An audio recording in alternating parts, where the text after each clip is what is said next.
Guys, I know. I said I'd do this video a long time ago, but you know what? It's finally here. Today, we are learning how to solve the 4x4 Rubik's Cube. It's a pretty easy cube. I think you guys could learn how to do it pretty simply, but there's just one little thing that you probably, you don't really need it, but it would probably help you a lot. You need to know how to solve a 3x3. Before you do the 4x4, it just helps a little bit. I mean, you could do it, but, whatever. So, if you guys don't know how to solve a 3x3, then go to my other video. Link will be in the description. But for now, let's get started.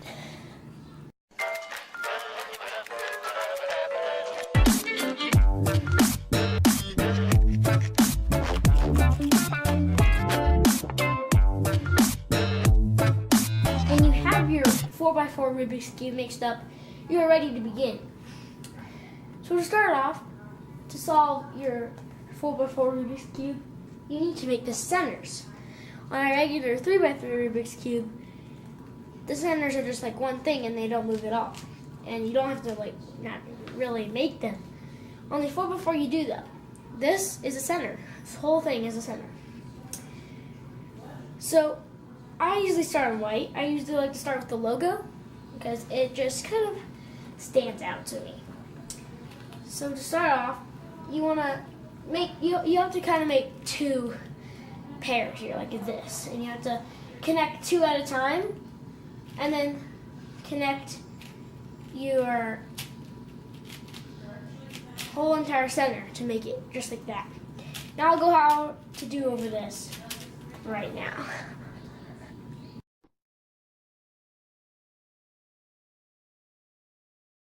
So let's try and find our piece to make the 2x1 pair. So I see that we have our logo piece here, and I see that we have another piece there. Now I think we could easily connect them if we just turn the top just like that and bring it up. As you can see, it's connected.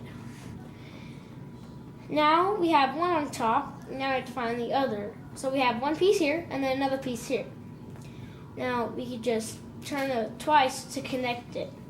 But let's say your piece was like right there, and then you thought that you could turn it like that. See there it's diagonal? So all you need to do is turn it back, just like that. Connect your pair, just like that. Now we can just bring these up like that together to make a 2x2 square. And that is your first center done. Now we usually move on to the yellow one. This is just me. I think most people do too. So right off the bat, I see this piece, and then I see the top piece. And I see that we connect these.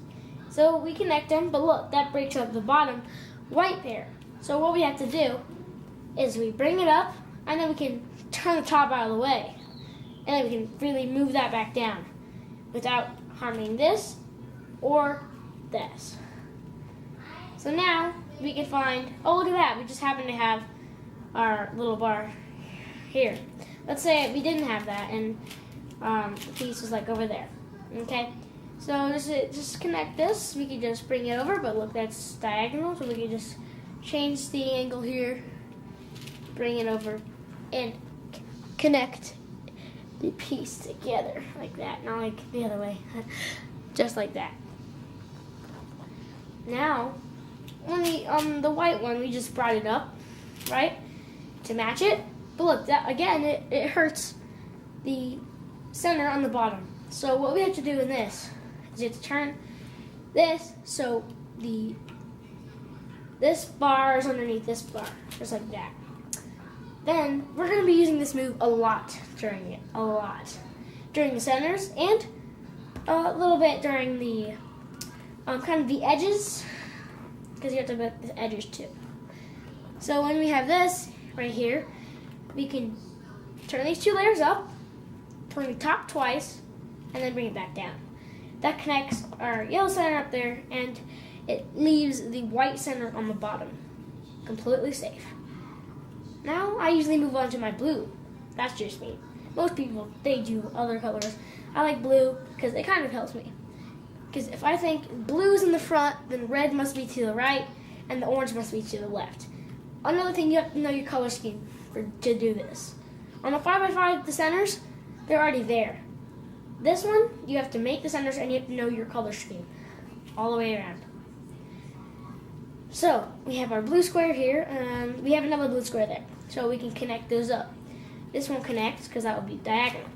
So, we'll just turn the top and then we can connect it. We don't have to do the move for this one because there's nothing in our way. Now, if you did it like right here and we started like that, then now you'd have to do the move. Like there, and like that. But in this case, we're not. So, we'll just leave it like this. Now we have to find our other piece. So we have one there and one there. So to connect these, we have to move this bar that we already have out of the way, and then we can move the bottom. So we have one there and then one there. So now if we turn those up, they'll match, and then we can just bring it in and connect it to our other 2x1 bar. So now we have 3 centers done. We just have 3 more to go. So now I do the red because the red's to the right and the orange is to the left. So blue is opposite of green, white's opposite of yellow, and then the red's opposite of orange, and that's the color scheme. Okay. Now we're gonna do the red, right? So let's find another piece. So we have one little square there. It's already there on the place that we want it, because remember, if we have the yellow on top and the blue in the front, the red's gonna be to the right always. Okay, and sometimes you have a funny 4x4 and it's the different color scheme. This is the right color scheme, okay? Because otherwise, if you get this color scheme wrong and you make the centers wrong, then it won't work. So if we have our red there, we already have a pair here. So we can bring this up. Okay, so we're gonna break that in the back, this blue. So we'll turn it up, twist it twice, and bring it down. But look, that moves out of the way. And then we can just connect this. But we have to make sure this is out of the way first. So it's right there.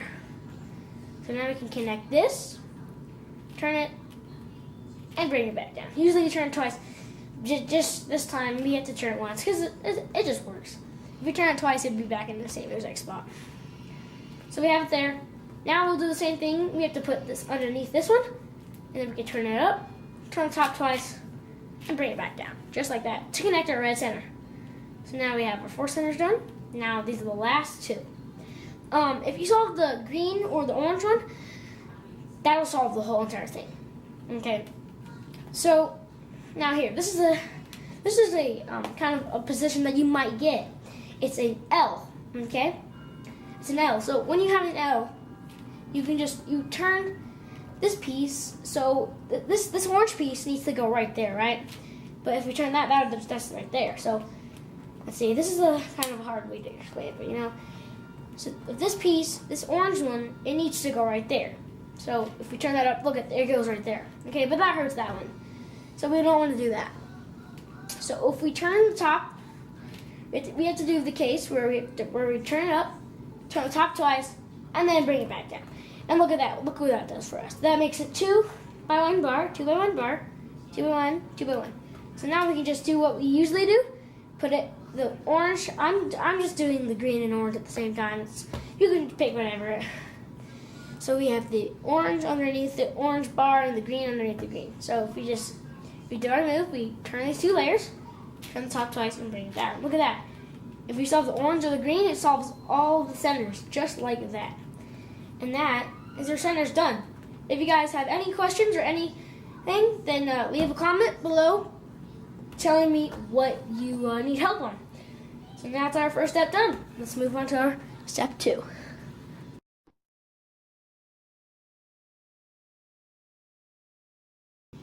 Alright, so to make the edges, usually I start with like any color. Like you try to find one that looks kind of close to the other one. Oops.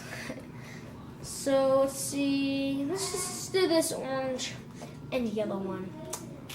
So we'll do the orange and yellow one. And we have to find the corresponding orange and yellow. So let's find it, and we have to move it onto the same face. So there it is. It's right there. the orange and yellow. We have to move it onto the same face.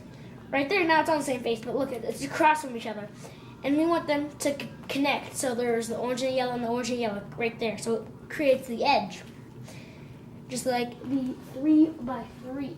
So we're gonna be making these. Instead of just having one edge, it's gonna be two, okay?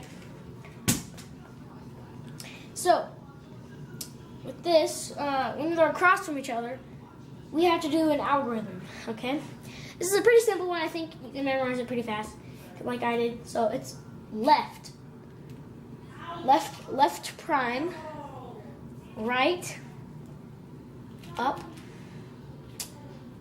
front, up prime, left, just like that. And as you can see, now they are across from each other, and this is what we want.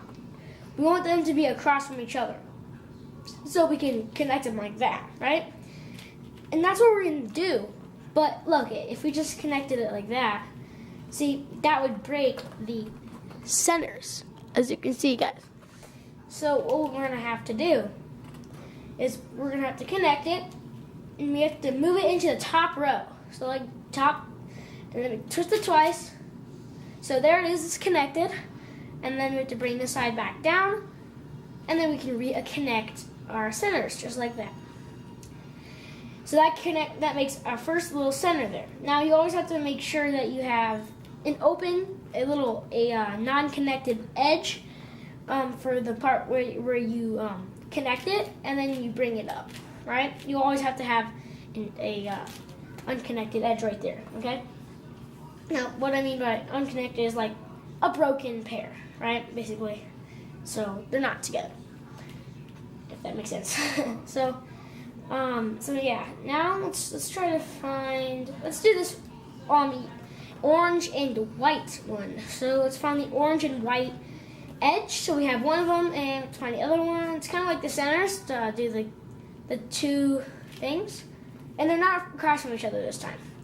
So usually you connect it like this way. You can connect it this way. I just have always done it like this. Okay. So yeah. So see how right here we don't have a pair, like an edge here, like a connected edge like this. If you had one of them there and went like this, and we just did that, see, look, that would break up that pair, right? So we can't do that. So to connect our pair here, so we're gonna do the green and yellow one. I just changed it for some reason. So we have to make sure that we have a broken pair, and then we connect it right there. We split the bottom bar, and then we're gonna bring it up into the top row, twist it, and then bring this back down. So now we can just fix our centers, just like that. The edges are pretty simple. Yeah. So let's find another one. Now let's do the orange and white one. Okay. So let's find the other orange and white one. I had it a couple minutes ago. So there it is. It's right there. Right there. There's the other one. There's the other one. Okay. So if we do that, now they're not across from each other again. So we have a broken pair there, so we can connect it, bring it up into the top layer, and fix our edge. Pretty straightforward. Now we have these two edges, the red and blue, and the red and blue over there.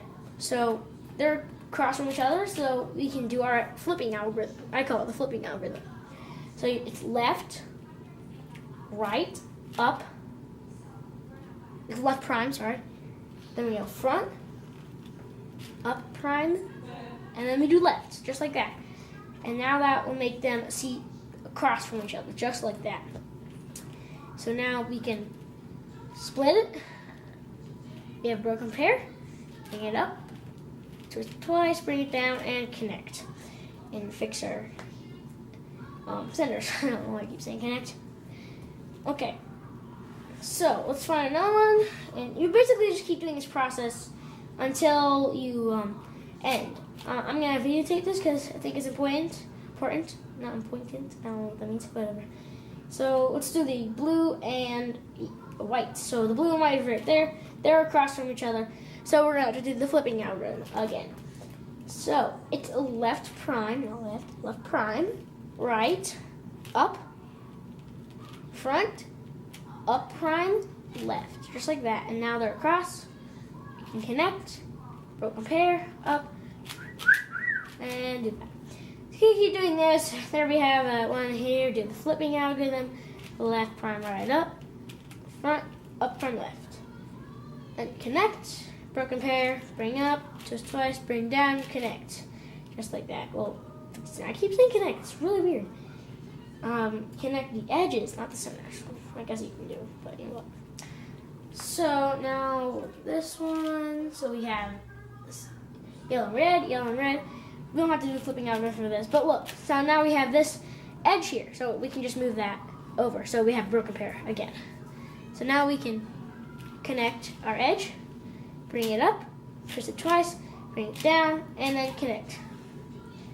Okay, so doing this, so we have one across from each other, the green and red, We're flipping algorithm. It'll be on the screen here. Okay. Connect this, bring it up, twist it twice, making sure the broken pair is there. And then basically why you need the broken pair is so when you bring it up into the top and then you bring it down, you can freely just go like that and fix your center. You don't need to necessarily like it would break it if you had actually an edge there.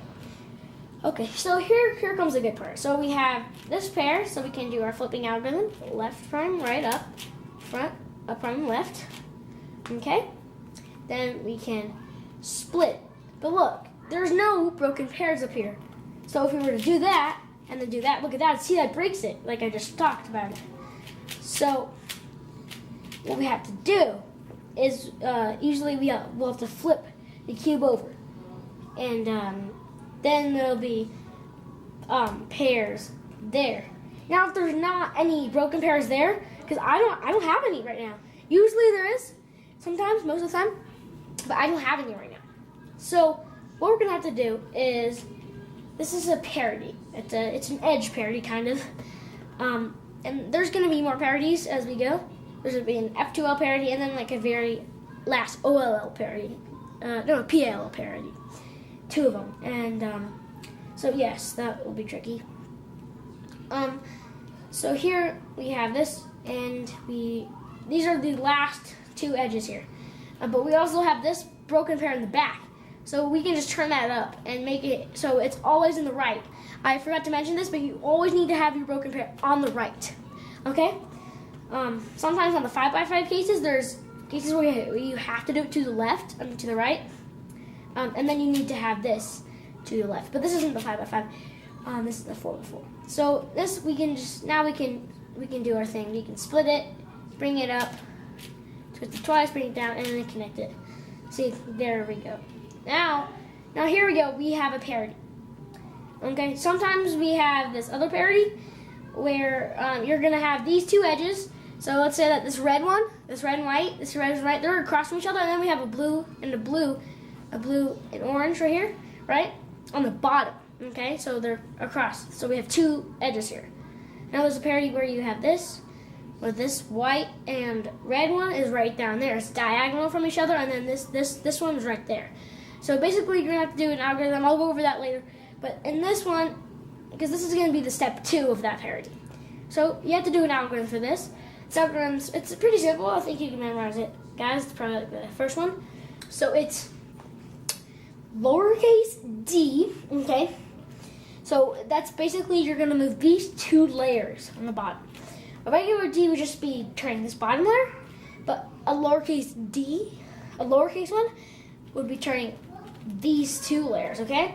So we're going to do a lowercase d, and we're going to do an R, F prime, U, R prime, F, and then a lowercase d prime, just like that. And that will solve your 2 edges there, just like that. So now you have all of your edges solved, and you can solve it as a regular 3x3 Rubik's Cube. That's going to be the next step. But let's go over the next parity. Okay, so now, like I said, this next parity is the one that comes right before the one that we just did.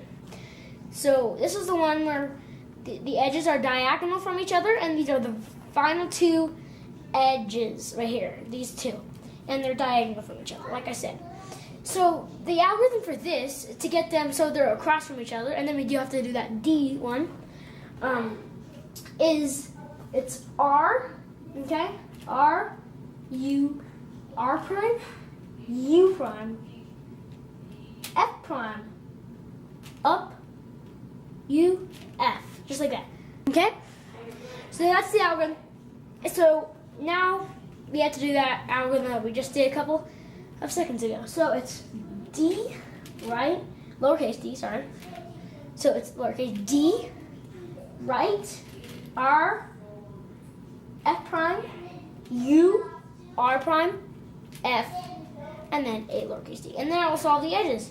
So now we can move on to our final step, which is solving it as a regular 3x3 Rubik's Cubes and the final F2L parities and the PLL parities. So let's go.